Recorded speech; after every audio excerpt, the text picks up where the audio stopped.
This is WFYI News Now. It's October 30th and I'm Abriana Herron. On today's show, information on the deadline for casting mail-in ballots this election, the expected economic impact of Taylor Swift's stop in Indianapolis this weekend, and a long-awaited expansion of the White River State Park is in the works. There's just very few projects on a scale like this where you get to convert something that was abandoned into an asset, or you get to convert something that was ignored into something now included. Those stories are coming up.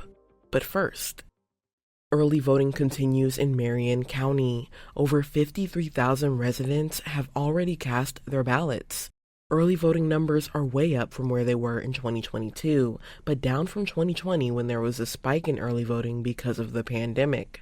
David McCullough voted Tuesday at the Marion City County building. He says the location's extended hours made things easy for him.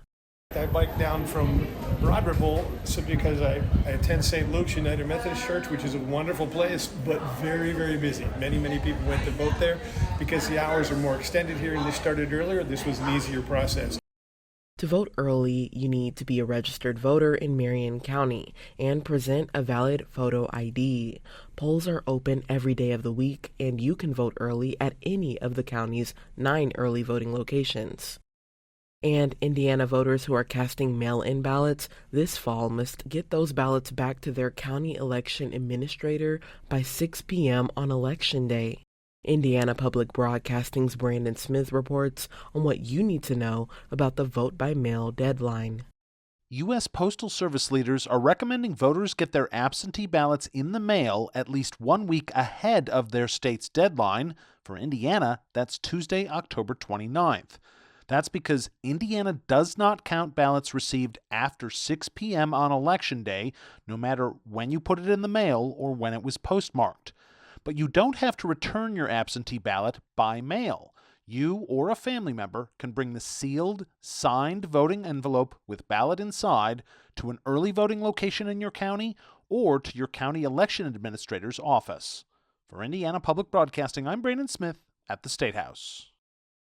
After a little under 2 years of planning, downtown Indianapolis will welcome roughly 200,000 people for the last U.S. stop of Taylor Swift's Eras Tour this weekend.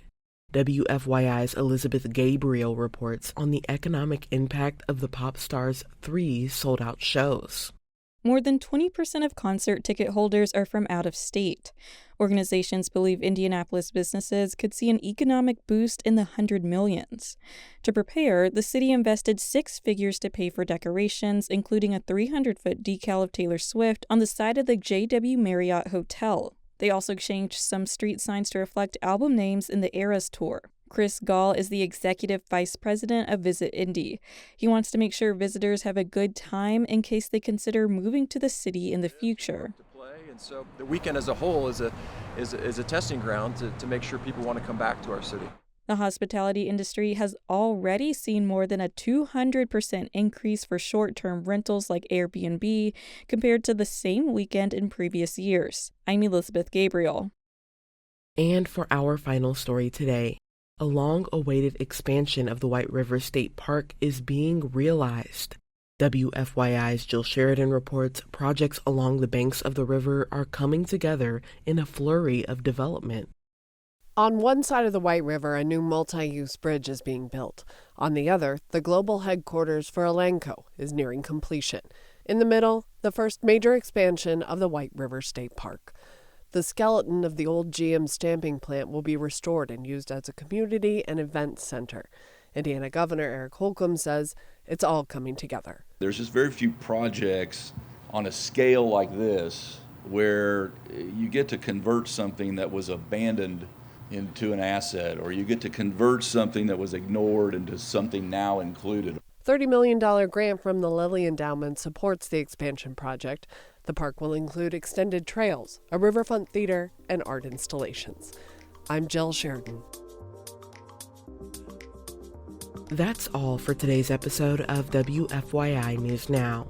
Our podcast is produced by Drew Daudelin, with support from the news team at WFYI and public media journalists across the state. Our news director is Sarah Neal-Estes.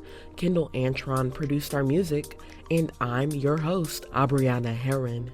If you like today's episode, remember to subscribe and share, and follow WFYI on Instagram, TikTok, Facebook, and YouTube to check in on our newsroom throughout the day. Thanks for listening. We'll be back tomorrow.